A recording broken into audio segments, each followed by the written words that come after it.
Now, this afternoon, I took to the streets of Wellington, just downtown in Cuba Street, and I asked this question. Do you reckon New Zealand troops should be in Iraq? No. Yes. No way. No. Definitely not. I'm not sure. Not even a little bit. Yes. No. No. No. No. Super no. There should be more transparency around why they're there and what purpose they're doing. I think we're all part of the international community. We've got to contribute something. We have a major role to play in the world. New Zealand has like a huge influence on the world for our size and population.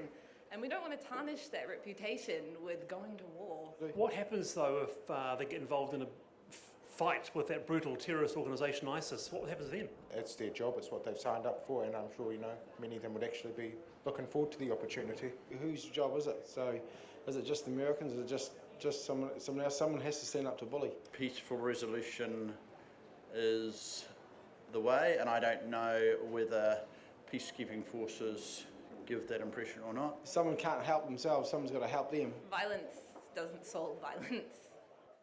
Hey, I just want to hands up in the audience, actually, because it is quite a big issue, this one. It's quite a controversial one. Hands up those who think that New Zealand should not be in Iraq. Hands up. That's probably, about sort of 70% of the audience. And hands up those who think that we do have a role as part of the international community to be in Iraq. That's kind of about 30% there. Brett, you've got your hand up there. Why should we be in Iraq? I think ISIL present a real threat risk, both in that region, but also because of the way they recruit and their methods. Actually, they are a security risk outside of the Middle East, including in places like Australia and New Zealand. All right. Ron, you've said if Iraq hasn't got the will to defend itself, then it is not worth one Kiwi soldier's life. You called the Iraq Army cowards. How could you dare to say that? What made you say that? Well, it's not just me. That was on the back of the rout at Ramadi, where they outnumbered their opposition 10-1, and they fled. And it wasn't just me pointing that out. There was President Obama as well. It was the U.S. Secretary of Defense. But now, do you stand by that? Well, what I say is that if I'll say what I said before, is that if the Iraqi people cannot defend themselves, then what hope is there for them? Well, and that's what should people like us are over there for. Oh, no. To help build capacity so that they can do a better job. Let me deal with that. America has put $25 billion in 10 to 13 years into training the Iraqi Defence Force. And by the way, we've actually had Iraqi officers come here to New Zealand as part of the Staff College contingent from out of Australia. And the biggest problem that I see with Iraq is that their leadership within the Iraqi army is ineffective. Now, if your leadership is ineffective, then your troops aren't going to be well led. I have what we can do in Afghanistan, Wallace, to know that our troops can make a real difference in training I'll move on to Chris. I have heard, Ron, that the Iraqi army had no logistics, no air support, very, very light rifles. And what did ISIS have? They had 20 trucks full of explosives. Each truck was equivalent, the explosive equivalent to bombing the federal building in Oklahoma. Massive firepower. And you're telling them that they're cowards?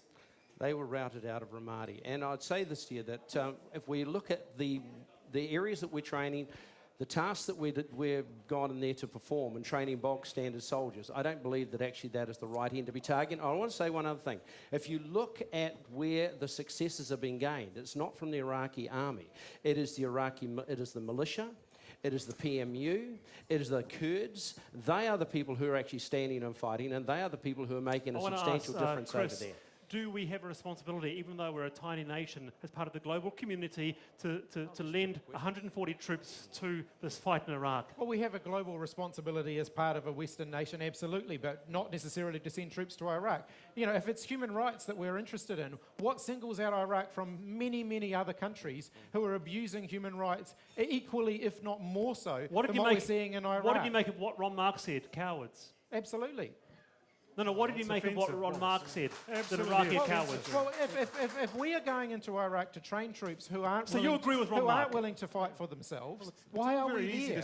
What is the value of New Zealand being there? It's very easy to sit in New Zealand and say, people just running away. But look, these people are there fighting for their families, for their territory, for their society. I think it's right that we're over there actually helping to build some capacity. Okay. You only need to look at what we did in Afghanistan and places like Bamiyan to see that our troops make a real difference when they go over to help us. Hold that thought, Ron. Hold that thought. Should New Zealand troops be in Iraq? Damien, and I'll come back to you, Ron. Okay, well, someone over here, did you have your hand up, yes or no? Don't look away from when I come and talk to you, please. Hello. Should they be in Iraq or not? I think they should. Yeah, why? Yeah, they're just doing their bit for New Zealand. Yep.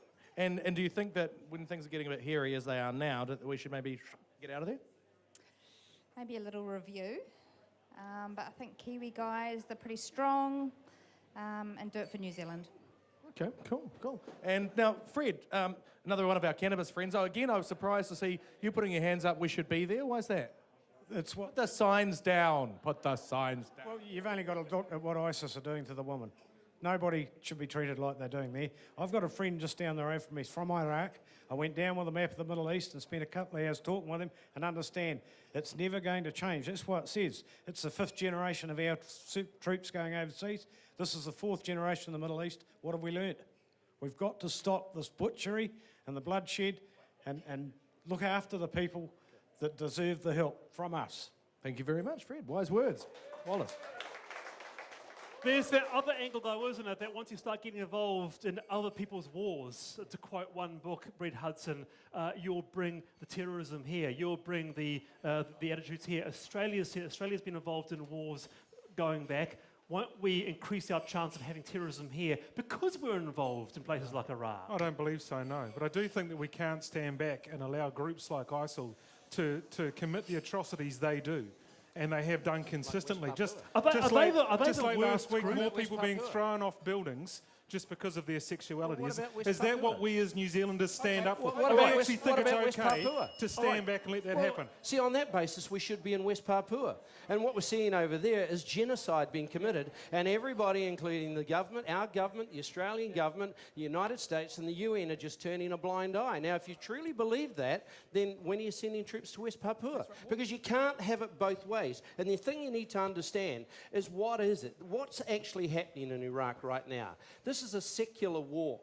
This is a breakup just like Yugoslavia. Did we deploy to Yugoslavia when people were getting bashed on the heads and melted to death? Did we do that? Actually, No, we didn't. We did no, deploy so it's to all Eastern talk Europe. today I want to get a because response you from made Eastern Europe. I want to no, get we a didn't go into Yugoslavia. Brett, I want to get We a didn't response deploy from Chris. Like I said before, if this is about human rights, what about right next door in Saudi Arabia where they're flogging someone to death for expressing a view that disagreed with the And I tell Saudi you what, government? by That having is a not relationship- right. And I tell you and what, having a if it's relationship about with stopping Saudi the allows bloodshed, us to what's the present our exit case. strategy? If it's about stopping the bloodshed, what's the exit strategy? At what point do Okay, Western then. forces leave there and the bloodshed stops? There is no exit strategy. So if we're going in there and we're doing our bit as a world leader, what for? What's the end game? There isn't one. And do Okay, you- final response. And do you seriously think that bringing Iranian soldiers into there is going to make the situation better? Do you seriously think that you're going to have peace and harmony when they withdraw, if they withdraw? And then tell me, if it's right and proper for New Zealand Defence Force people to be there, where are the Kuwaitis? Where are those from Abu Dhabi? I'll let Brett have the last If word. you've got Where that are many they? people wanting to be involved to combat ISIL, that actually shows you the strength of the threat that it is. We're there as part of a coalition of 60 nations. 60 nations are standing up and saying they won't put up with that. It's wrong. It's an absolute atrocity and it must be stopped and must be stopped now.